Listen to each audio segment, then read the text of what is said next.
Hi guys, I am Caitlin. Callie is currently asleep. I will be going to sleep soon, but not ready to go to sleep yet. I just wanted to do a quick update, fairly quick.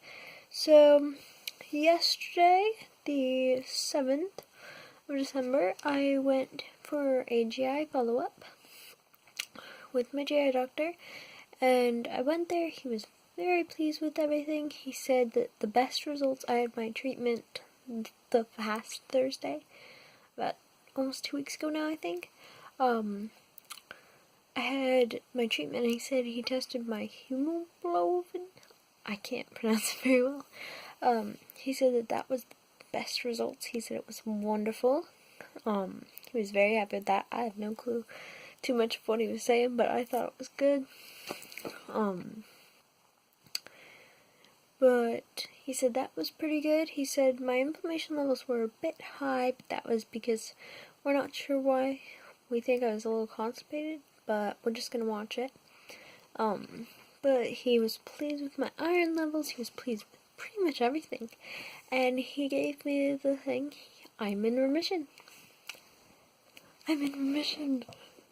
And that's exciting. He said I've been there for a few months now. When I went to follow up with him in June, I wasn't aware of this, but he explained to me, my last year doctor was not very good. He told me that I would be in remission when I reached 8-week mark, and I wouldn't have to get treatments anymore. That's not the case. I am in remission. I'm getting my treatment every 6 weeks still. But basically, I haven't had any flares in almost a year now. Almost a year, he said almost a year and a half. So, since last June, 2016, and I think maybe early 2017, I'm not sure. But so, excuse me, he was very pleased with everything, and so I'm very happy about that. Also, he wants me to get I'm going to be getting a colonoscopy soon. We have to schedule that. It's just going to be early 2018 that we're going to get it, kind of in the spring. He just wants to see how everything's going, if my medicine's working, like if the treatment's really helping inside, because last year there was a lot of blood. It was not good. Now, where I go, where he is located usually, it isn't I go through a children's hospital, and it's AI DuPont. It's in Delaware area, kind of, and they have branches all over the place, like around the area. And so I go to one of the main, like, offices, I guess, like, I'm not sure how to describe it, but it's basically not in the main hospital, and that's where he's located. But he said they can do the surgery there, the scoping there, but he said he'd prefer to do it in the hospital given my medical history, which I am perfectly okay with, because if there's anything that goes wrong, there are plenty of things they can do. It's a hospital, so it's much better, and it's quicker, because they don't have a helipad at the place I go to, so they wouldn't be able to transfer me that way. It would be an ambulance, and it would be an hour until I got there, which would be bad if I was having a problem during surgery. So yeah, so we're gonna do it that way, which is good for me. My parents and I are talking about possibly trying for January, but we're not sure yet.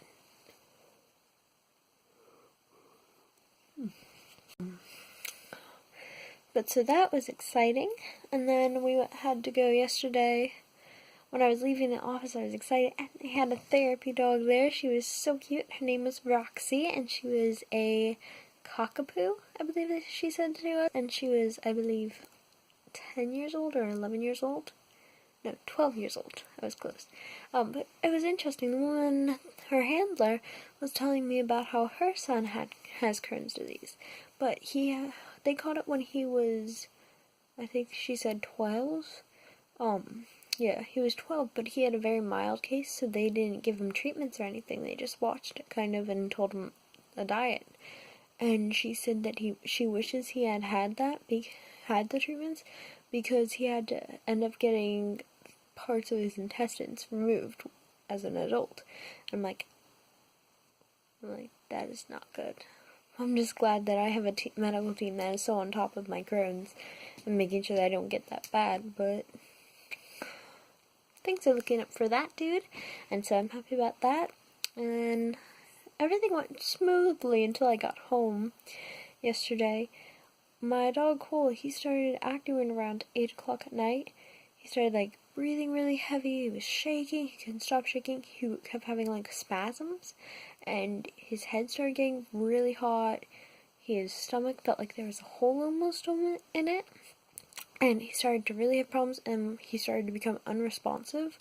And so around 10 o'clock at night, this happened around 10 o'clock at night, he just started to act a little weird at 8.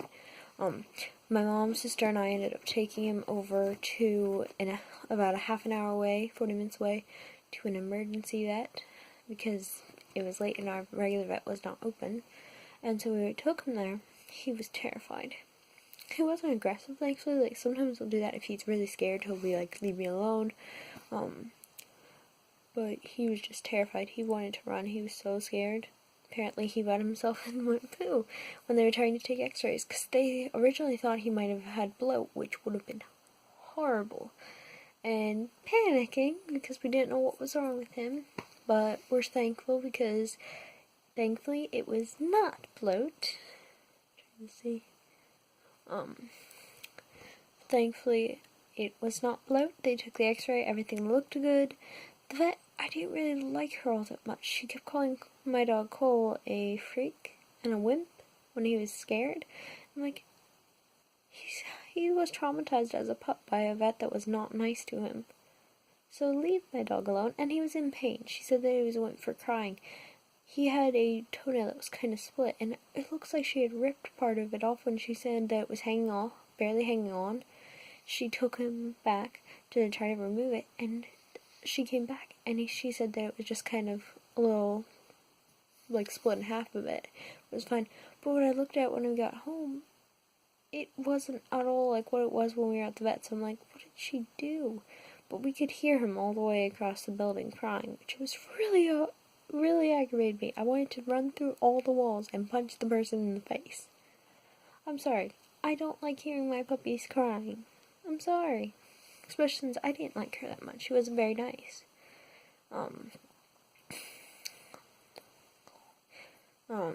But thankfully though, they did give us a little bit of pain medicine though, so that was good for him.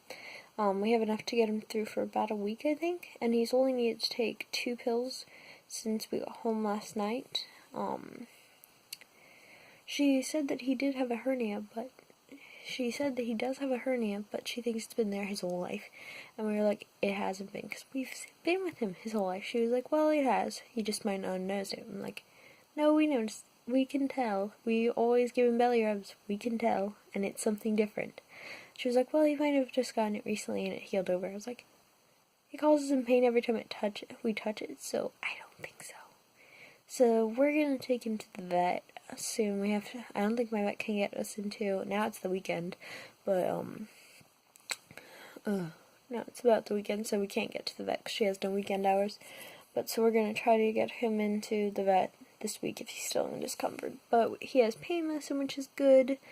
We found out that when we were there, he had a very high fever. He had a fever of 105 about, and that was not good. And so he was very dehydrated as well, even though he drank a lot that day.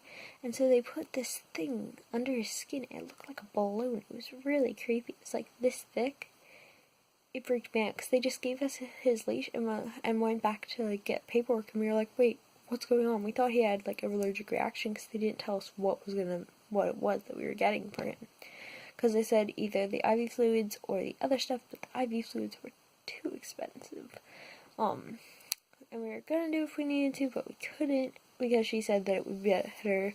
He would have to stay many hours, and it was already late, and my brother was home alone with my puppy, so we needed to come because I needed help.